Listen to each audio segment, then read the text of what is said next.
السلام علیکم بھائیو۔ اللہ تعالیٰ قرآن مجید میں فرماتا ہے محمد رسول اللہ والذین معہ اشداء علی الکفار ورحماء بینہم تراہم رکعا سجدا یبتغون فضلا من اللہ ورضوانا ذالک مثلهم فی التوراۃ والانجیل، کہ محمد اللہ کے رسول والذین معہ اشداء علی الکفار، اور جو بھی ان کے جو ساتھی ہیں اصحاب ہیں وہ کفار پہ سخت ہیں، ورحماء بینہم، اور آپس میں رحم دل ہیں، تراہم رکعا سجدا یبتغون فضلا من اللہ ورضوانا، کہ تم دیکھتے ان کے وہ رکوع کرتے ہیں، سجدہ کرتے ہیں، یبتغون من فضل، اللہ کے فضل کے تلاش میں رہتے ہیں، سماؤں فی وجوہ من اثر السجود، اور ان سجدوں کی وجہ سے ان کے چہروں پہ نشان پڑ گئے ہیں، ذالک مثل فی التوراۃ و مثل فی الانجیل، اور ان کی مثالیں تو اللہ تعالیٰ نے توریت و انجیل میں پہلے ہی بیان کر دی تھیں۔ تو اللہ تعالیٰ نے اصحاب رسول صلی اللہ علیہ وسلم کی یہ خصوصیات بتائی، لیکن احادیث میں ملتا ہے کہ صحابہ کرام نے آپس میں ان کی بغض اور دعوت پیدا ہو گئی، جیسا کہ حضرت علی رضی اللہ عنہ کے دور میں اور حضرت معاویہ رضی اللہ عنہ کے دور میں، کہ جو احادیث ان میں بتایا گیا ہے کہ وہ حضرت معاویہ رضی اللہ عنہ کے دور میں حضرت علی رضی اللہ عنہ پر سب و شتم کیا جاتا تھا۔ سب و شتم کا مطلب یہ ہے ڈکشنری میں کہ گالی گلوچ کرنا، برا بھلا کہنا اور تنقید کرنا، یہ سارے معنی ڈکشنری میں ہیں، لغوی معنی اس کے یہ ہے۔ لیکن ہم کو ان حدیث کو سمجھنے کے لیے اور قرآن مجید میں جو اللہ تعالیٰ نے اصحاب کی جو مثال خصوصیات بتائی ہیں ان کو مد نظر رکھتے ہوئے ترجمہ کرنا چاہیے، کہ سب و شتم کا مطلب ہوتا ہے تنقید کرنا، کہ وہ حضرت معاویہ رضی اللہ عنہ کے دور میں جو حضرت علی رضی اللہ عنہ پہ تنقید کی جاتی تھی، اس کے دیکھنا پڑے گا پس منظر میں کیا معاملات تھے، کیا واقعات تھے، کیونکہ حضرت علی رضی اللہ عنہ جب امیر المومنین بنے تو اس وقت حضرت عثمان رضی اللہ عنہ کو بے رحمانہ طور پہ شہید کر دیا گیا تھا۔ تو حضرت معاویہ رضی اللہ عنہ اس وقت شام کے علاقے میں گورنر تھے، انہوں نے یہ کہا کہ آپ جو ہے نا وہ حضرت عثمان رضی اللہ عنہ کا قصاص لیں۔ اب کچھ معاملے اتنے الجھے ہوئے تھے کہ بڑے بڑے سردار اس میں ملوث تھے،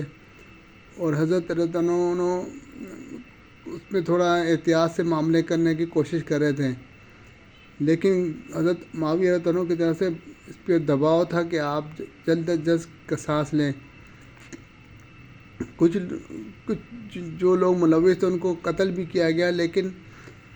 ابھی معاملہ پوری طرح مکمل نہیں ہوا تھا، اور اسی قصاص کی دوران پھر وہ معاملے اتنے بگڑ گئے ہیں کہ خوارج نکل آئے، اور کوفی جو تھے انہوں نے بھی کوفی جو حضرت علی رضی اللہ عنہ کے ساتھ تھے وہ بھی منظم فوج نہیں تھی، اور حضرت معاویہ رضی اللہ عنہ کے ساتھ ایک منظم فوج تھی، اور شام پہ وہ 15-20 سال سے حکومت کر رہے تھے، اور شام سے ان کا جو اکثر وہاں سے رومیوں سے ان کے ساتھ جنگیں ہوتی رہتی تھی، اس وقت ان کے پاس ایک طاقتور فوج تھی۔ تو جو باغی جو خوارج نکلے انہوں نے زبردستی حضرت علیہ سے کہا کہ ان کے ساتھ آپ جنگ کریں، اور یہ آپ خلیفہ بن گئے، اور پھر وہ بات پہ وہ حضرت علیہ عنہ سے بھی ناراض ہو جاتے تھے۔ ان میں سے بعض لوگ، جیسے کہ جب حضرت علیہ عنہ نے حضرت معاویہ رضی اللہ عنہ سے کہا کہ قرآن مجید پہ فیصلہ کر لیتے ہیں، وہ دو ثالث بنا لیتے ہیں، ایک آپ کی طرف سے ایک ہماری طرف سے، تو حضرت علیہ عنہ اس پہ بھی راضی ہو گئے تھے۔ تو ایک گروہ جو تھا اس نے کہا ان الحکم الا للہ، کہ حکم جو ہے وہ اللہ کے لیے ہوتا ہے، اللہ تعالیٰ کا فیصلہ ہے، جب ایک امیر بن جائے تو دوسرے کو قتل کرو، حدیث میں۔ تو اس طرح حالانکہ حضرت عبداللہ بن عباس رضی اللہ عنہ کو بتایا کہ قرآن مجید میں ہے کہ اگر میاں بیوی کے درمیان جھگڑا ہو جائے تو ان میں بھی ایک حکم مقرر کر دیا جائے، ایک شوہر کی طرف سے اور ایک بیوی کی طرف سے، لیکن ان میں سے تو اس میں بھی حکم کا لفظ آیا، حکم مانے فیصلہ کرنا۔ تو انہوں نے کہا نہیں، یہ اللہ حکم جو ہے صرف اللہ تعالیٰ کے لیے چلے گا، اور امیر المومنین حضرت علی رضی اللہ عنہ بن گئے، اس لیے وہ ان سے جنگ کریں۔ اس طرح ان میں سے ایک گروہ ٹوٹ کے علیحدہ ہو گیا اور انہوں نے زمین پہ فساد برپا کرنا شروع کر دیا، وہ خارج کے لائے، تو حضرت علی رضی اللہ عنہ ان سے بھی جنگ کرنی پڑی۔ تو اس طرح معاملے چلتے رہے، تو یہ معاملے اس طرح خراب ہوتے چلے گئے، کیونکہ حضرت علی رضی اللہ عنہ کے ساتھی جو ساتھ تھے وہ لوگ کچھ خفی تھے، ان میں سے اکثر جو ہے وہ ناراض بھی ہو جاتے تھے۔ اسی طرح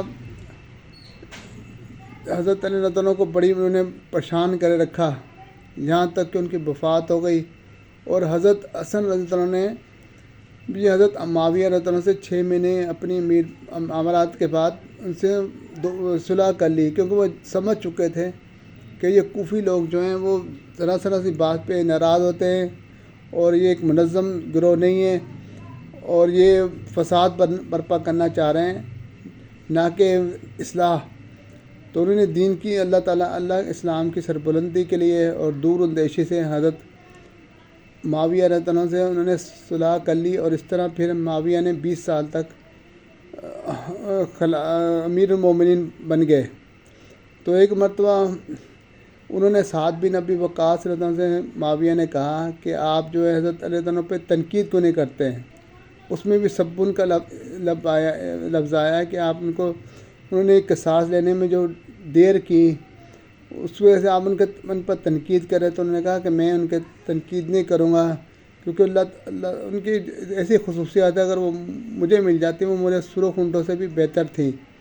ایک تو جنگ تبوک کے موقع پر اللہ کے رسول صلی اللہ علیہ وسلم نے فرمایا تھا کہ اے علی، تمہاری جو نسبت میرے ساتھ ایسی ہے جیسے ہارون علیہ السلام کی، اس لیے میں تمہیں یہاں چھوڑے جا رہا ہوں مدینے میں، مگر میرے بعد کوئی نبی نہیں ہوگا۔ اور جنگ خیبر کا بھی قلعہ انہوں نے فتح کیا تھا، اور وہ اللہ کے رسول صلی اللہ علیہ وسلم کے داماد بھی تھے۔ تو اس طرح ان کی فضیلتیں ہیں، میں ان پر تنقید نہیں کروں گا۔ لوگ اس پر سب و شتم کو شدت کے ساتھ لے لیتے ہیں کہ ان کو گالی گلوچ کیا جاتا تھا، ممبروں پر گالیاں دی جاتی تھی، خاص طور پر مغیرہ بن شعبہ جو کہ اللہ کے رسول صلی اللہ علیہ وسلم کے صحابی تھے، ان کے متعلق کہا جاتا تھا کہ وہ ان کو سب و شتم کرتے تھے اپنے ممبر پہ کھڑے ہو گئے، تو وہ ان کا تنقید کرتے تھے۔ اور وہ جب بندہ ایک حکمران بن جاتا ہے تو اس کا ظاہر اور باطن سب ظاہر ہو جاتا ہے، تو اس پہ کچھ لوگوں کو بدگمانی کی وجہ سے یا غلط فہمی کی وجہ سے تنقید بھی کرنے لگ جاتے ہیں۔ لیکن ہمیں ان واقعات کو دیکھتے ہوئے، قرآن مجید کی آیت کو مد نظر رکھتے ہوئے احادیث کا ترجمہ کرنا چاہیے۔ اور جو احادیث ہے وہ ایک انسانی کاوش ہے، اس پہ راویوں کے ساتھ بات آگے آتی ہے، اور انسان غلطی کا پتلا ہے، اور جو بے عیب ذات ہے وہ اللہ تعالیٰ کی ہے۔ جب اللہ تعالیٰ نے فرما دیا ہے کہ صحابہ کرام کی یہ خصوصیات تھی، تو ہمیں ان کو ہر جگہ مد نظر رکھتے ہوئے معاملے کو دیکھنا چاہیے۔ وقول قول ھذا استغفر اللہ۔